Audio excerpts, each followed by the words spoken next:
guys, so it is time to review Blair Witch. Now this is a sequel to the first one and in fact does not mention or ever address the stuff that happens in the second film, Book of Shadows, right? Which I have not seen personally. You'd think as a big fan of this, I'd watch the second one, but I have not seen it. So let me know what your thoughts are on it if you have seen it. It's pretty B-movie. I've heard it's not very well known and not very good, so. But if you didn't know, I'm a huge fan of the original Blair Witch Project. It's so good. I think it really set a precedence for future horror films, especially in the found footage genre. I will say that the new film, Blair Witch, is not an homage really to the first one. Like, it's shot in a completely different way. However, it is still found footage, but they changed a lot of things about it. It's not filmed in the same style by any means. Sorry, my cat is in the litter box and it's making noise. I honestly can't decide if I'm a fan of the way this Blair Witch, the current one that we're talking about today, I can't decide if the way it was filmed that I like it or I don't like it, because I have my issues with the film as a whole. This movie is a sequel, as I mentioned. The brother of Heather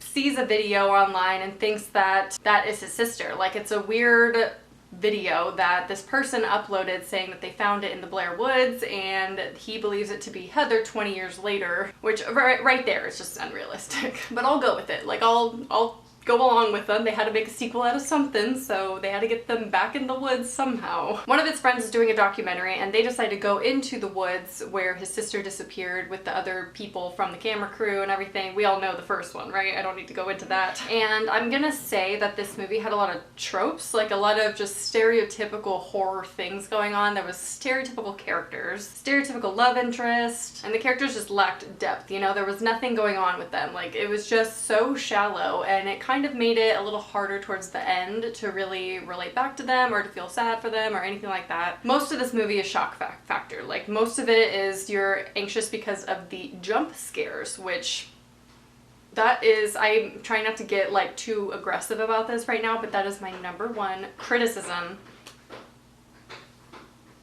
Number one criticism was the jump scares. Did every single scene, every single cut, every single time a person came on camera need to be a jump scare? If you're not a fan of jump scares or you scare easily, this is not a movie for you. Granted, I hate jump scares, I do scare easily, and that is why I don't like jump scares, but also, you guys know my opinion about jump scares. They're stupid, they're just overplayed. Like, I think they need to die out, and slowly but surely I think they are with certain movies. They are done really well and they're used very infrequently. But not in Blair Witch. Oh no. Honestly, this took it down so many points for me, because if they just had minimal jump scares and relied on the scare factor of the actual movie and the build-up and the suspense, then it would have been so much better, because there were things going on that were scary. Like, they didn't need the jump scares to scare people, to scare their audience.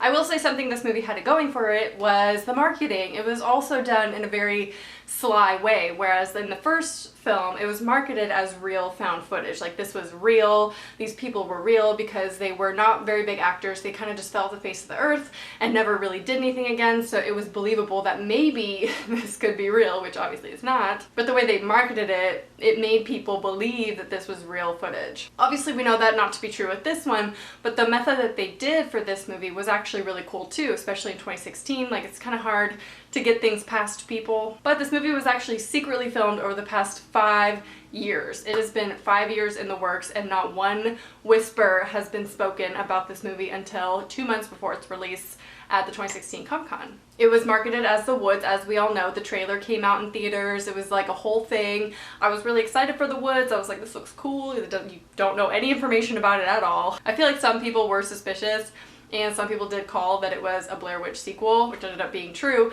but I love that they did that and how they marketed it as a completely different film, and then it turned into a Blair Witch sequel, which was amazing. I would say if it's still in theaters, which I'm sorry I'm getting this up a little late, but school's been kind of hectic, but if it is still in theaters, go see it, because of the last 20 minutes of this movie was near perfection. I had some issues with it still. The jump scares were still a lot, but go see it for the last 20-30 minutes. I think that's the best part of the film. It redeemed itself. I give this movie a 7 out of 10, like a solid 7. I was wavering between 6 and 7. I definitely think it deserves a 7 because of the ending and the scares. It was just very bizarre, and I still don't really know what's going on with it, but I really like the scares. Like, I felt genuinely afraid towards the end of the movie. The first 3/4 are kind of like, okay, I like it because it's camping. Anything in nature is like my thing, right? But it was stereotypical stuff going on. Like it was creepy noises, which were creepy. They were genuinely scary to me because when I camped in Yosemite and I would hear like these noises, it does echo like that because I don't know, it's just really scary sometimes to hear the animals, and yeah. But the rest was kind of like more suspense. You're like waiting for a jump scare to happen, which is half the movie. Like you're just waiting for a jump scare to happen. But the end gets really creative in a way. It's very different, especially for Blair Witch. Like it's so different from the first film. I did like all of the cameras that they used, and like I said, I can't decide if I like it or don't like how it was filmed.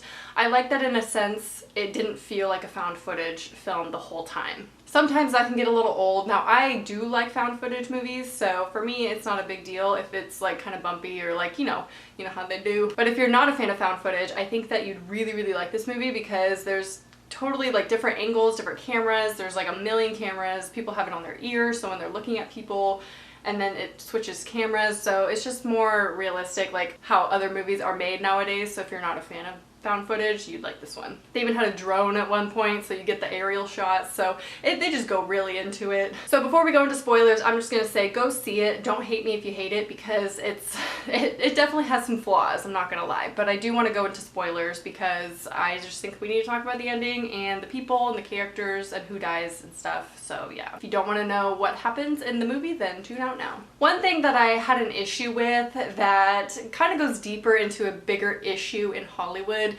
is that the people of color die first in this film. And I thought, like as a joke, I said to Ryan, my boyfriend, I was like, is he gonna be the first to die? Like really, they're gonna kill him first. It's such a stereotype to have the black guy die first. And so I had an issue that both the people of color in this movie were the ones to die first. I thought it was a little weird. I guess technically both of them don't die first because there's the purple-haired girl that dies second, I believe, because the other girl breaks the stick thing, which is pretty cool. I like that effect, how it was kind of like a voodoo doll in a way, and she broke it because it had her hair in it, and so then her back broke in half, and so yeah. Beyond that, like I said before, the character development was so bad. Like I don't feel attached to any of these characters at all. Maybe the guy who's looking for his sister, because you just feel his desperation to find her. So at the end of the movie, the best part is when they actually find the house. They stumble upon the house, and it actually ends up being in the beginning of the trail, because there's a point where the girl's looking at this tree that had been struck by lightning, which they show in the beginning of the movie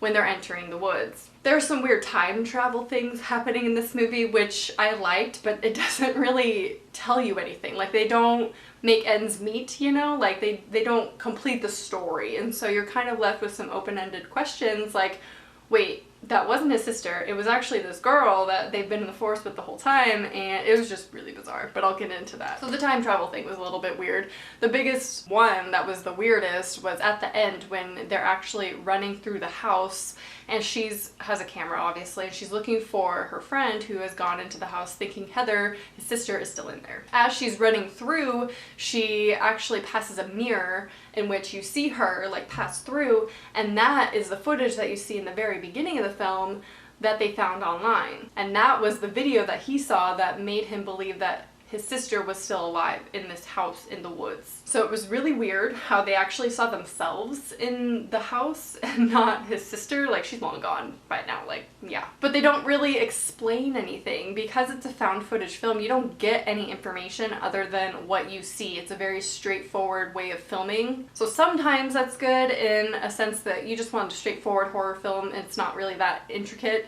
But when you have things like time travel going on, I think you kind of need to film it a different way to make the story complete. But I will say, my favorite parts of this movie were where you actually see the witch, or whatever creature that is. I did have an issue with the lights coming in through the wood of the house, because then I started to think, is it aliens? Like, what is happening? Maybe you guys could tell me what your interpretation is of the ending, but I really like the scare factor at the end. Like, I felt afraid, and it wasn't from being startled, I was actually scared. And it's been a while since a movie scared me in a theater, so to see a movie do that is really good. That's why I give it a 7, because it did its job in scaring me, and not out of startling me. That's all I have to say about this movie. Let me know your thoughts down below, what you think of it, and just Blair Witch as a whole franchise, now that it's a franchise. And let me know if you still want me to do a video on why you should love Blair Witch, because I think I was gonna do it before this movie came out, but I just wasn't able to. So let me know if you still want to see that video. I hope you enjoyed, and I'll talk to you soon. Bye.